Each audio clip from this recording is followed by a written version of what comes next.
Hello, my name is Steven Sorensen. I'm the creator of Ctruth, and in this video I will be providing an audiobook version of Chapter 12 of James Cecil MacDonald's Chronologies and Calendars, originally published in 1897. Chapter 12: Kindred Sciences, Astronomy, History, and Paleography.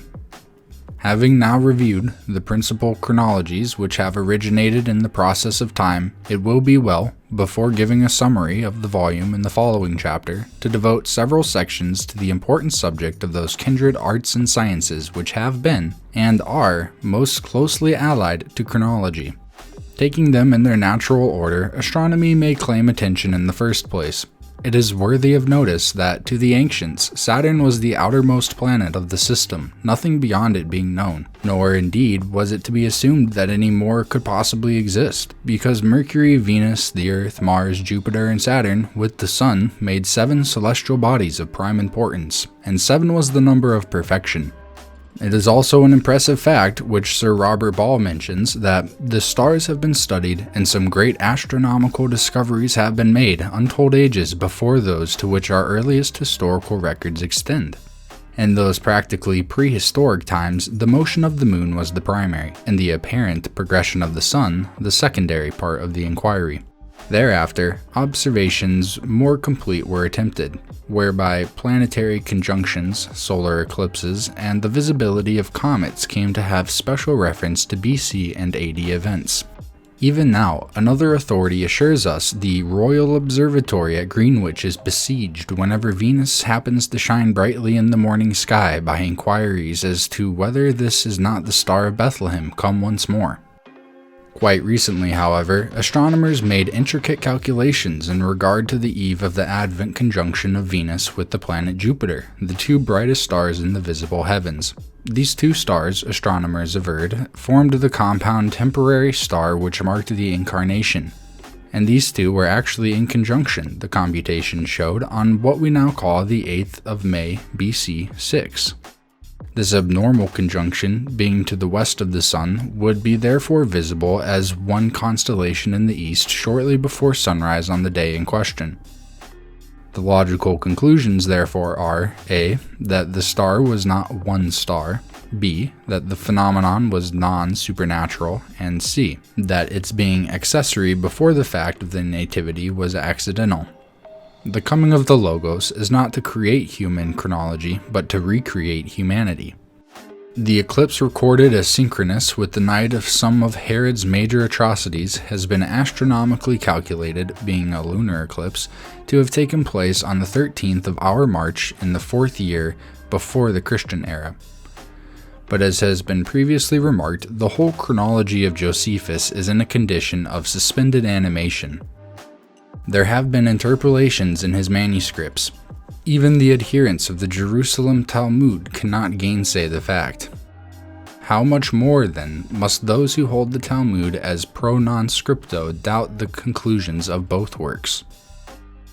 But events much older than these have been fixed in a similar manner. Thus, Sir Henry Rawlinson was able, from the occurrence of an eclipse of the sun BC 763, to fix the order of the Assyrian dates indicated in or arising from the translation of ancient terracotta tablets. Again, the battle between the Median and Lydian kings long remained in history without any exact date until Bailey, in the last century, calculated the solar eclipse which indirectly put an end to the battle, and he found that the date corresponded with our 30th September 610 BC. Coming nearer modern times, the Norse invasion under Hako is mentioned in the Norwegian Chronicle as having taken place in one summer when a great darkness drew over the sun so that only a small ring was bright around the orb. Thus, unconsciously, as Tytler points out, there is afforded to modern science the date for dating Hako's great expedition, and the needful calculations show that the time was the 5th of August, 1263. Of course, these and the former figures, it should be stated, are given on the chronological, not the astronomical basis, for astronomers look upon the solar year next immediately preceding our era as 0, and the year before that as 1, so that BC 1 to chronologers is equal to BC 0 among astronomers. This peculiarity will often meet difficulties as to dates, at least such dates as are commonly received by historians in connecting pre- and post-Advent events. Passing from stars to comets, it must be admitted that the want of precise regularity renders them of less account. Still, the years in which they have been specially prevalent, or in which a notable one has recurred, are known as the comet years. And it is not uncommon to hear observant folk refer to some event, its years having escaped them, as having taken place in the year, say, Halley's Comet, or of Donati's Comet. It may be taken as a fact, though in no proper sense a rule, that a bright and conspicuous comet comes about once in 10 years, and a very remarkable comet every 30 years. Thus, we have had during the present century bright comets in 1811, 1825, 35, 43, 58, 61, 74, and 82, whereof these of 1811, 1843, and 1858 were specially celebrated. Tested then by either standard of words bright and conspicuous or specially celebrated, it may be affirmed that a good comet is now due. It is fortunate, Sir John Herschel remarked, for astronomy that the confusion of dates and the irreconcilable contradictions which historical statements too often exhibit when confronted with the best knowledge we possess of the ancient reckonings of time affect recorded observations but little. An astronomical observation of any striking and well-marked phenomenon carries with it, in most cases, abundant means of recovering its exact date. The true place of astronomy in chronology is neither so high as that which Herschel claims for it, nor so insignificant as to be neglected with safety, but midway between these 2 points. Chronology without the aid of astronomy is only an abstract science, and astronomy, severed from history or from chronology, reveals records of phenomena which are Kabbalistic and useless. On the ground, therefore, of utility alone, the 2 sciences are well and appropriately yoked together, as the examples mentioned prove. The position of chronology, as at the Middle Ages, has been tersely put by the learned compilers of Le Grand Dictionnaire Universel. Chronology, they declare, as a science, was till then, Scaliger's time, 16th century, unknown. People wrote ancient history without any criterion, copying the dates as everything else from the authorities immediately under their notice, without so much as troubling themselves to reconcile the differences in these records or indicating principles upon which the counting of years should be placed. And who can tell what erroneous conclusions founded upon errors in dates have arisen and flourished? It is noteworthy that the Father of History as a title arose from the researches of Herodotus, who flourished in the 5th century BC. In other words, his having existed would be as substantial to Julius Caesar as the historic verity of the Julian calendar was to Dionysius the Little when he invented the Christian era. Herodotus opens his treatise in a manner worthy of all commendation. This is the publication, the rubric runs, of the researches of Herodotus of Halicarnassus, in order that the actions of men may not be effaced by time.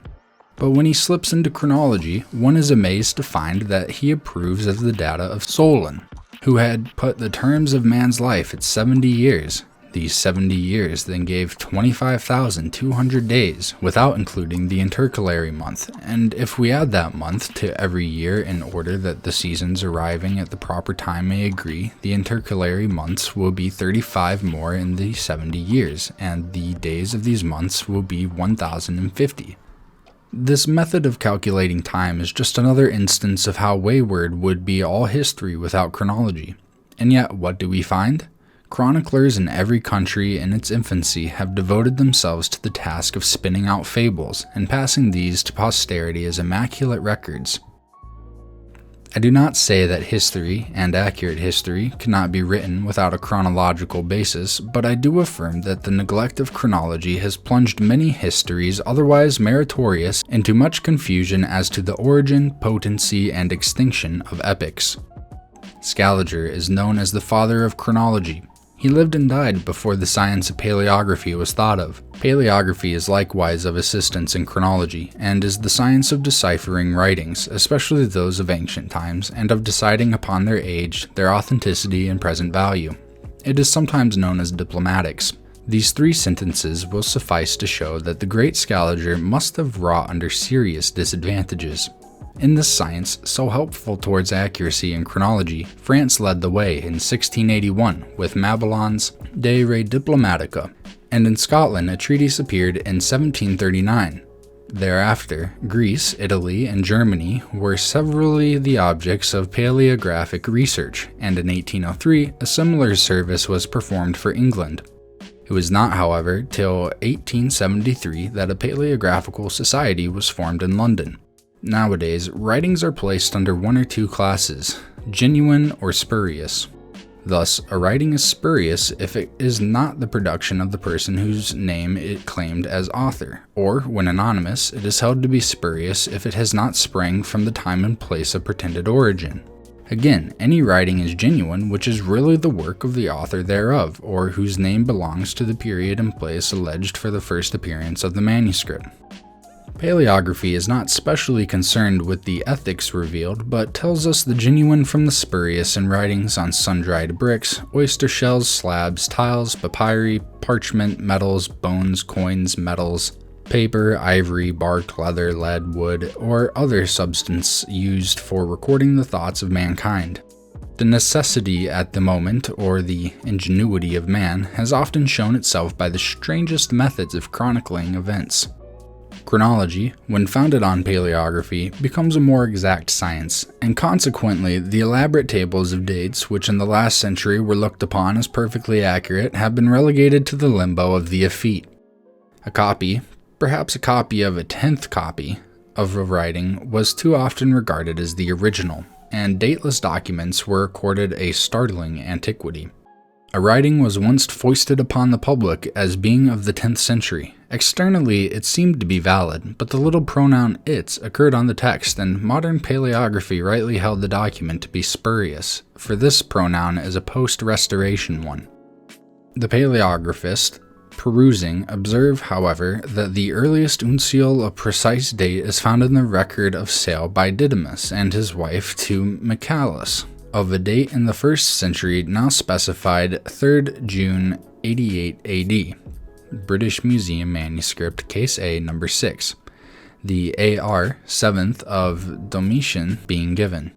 In regard to printing, it is important to bear in mind that in 1593 AD, the Chinese Emperor Yuan Ti ordered a collection of the syllabic texts with the view to their being officially printed, but there was no great use of printing in China until the 10th century of the Christian era. Printing in Europe was, however, much later, and the following table shows the Western progress of the art. At Mayence, a printing press was set up in 1454, at Rome, 1467, Paris, 1470, Westminster, 1477, Edinburgh, 1507, Wilna, Russia, 1525, and Dublin, 1551. The dates are as given by the British Museum authorities. There is no doubt that the invention of printing was opportune and was most favorable to progress in chronology. It stood ready at the behest of such masters as Scaliger and Gregory, and their efforts in this connection acquired a speedy publicity which, under merely manuscript mode of promulgation, would have been slow, partial, and not so accurately done. But it was when printing gave us the daily press that it did the chief service to chronology. Every newspaper is headed with the day, month, and year, according to the different eras in vogue in different nations. The watermarks in paper, naming the mill and giving the year, are further modern means of preventing the spurious from being palmed off as genuine, and the stamp laws, requiring embossed stamps for deeds, have been of special service in detecting fabricated dates. That concludes Chapter 12. Thank you for listening. Like the video, subscribe to the channel, drop a comment. And before I end, I want to give a thanks to the Ctruth patrons for their continued support in my endeavor to study chronology and to produce content based on those studies. So thank you all for your continued support. To become a Ctruth patron, go to www.patreon.com/Ctruth. Again, thank you all for listening. Like, subscribe, comment, and never stop seeking the truth about chronology.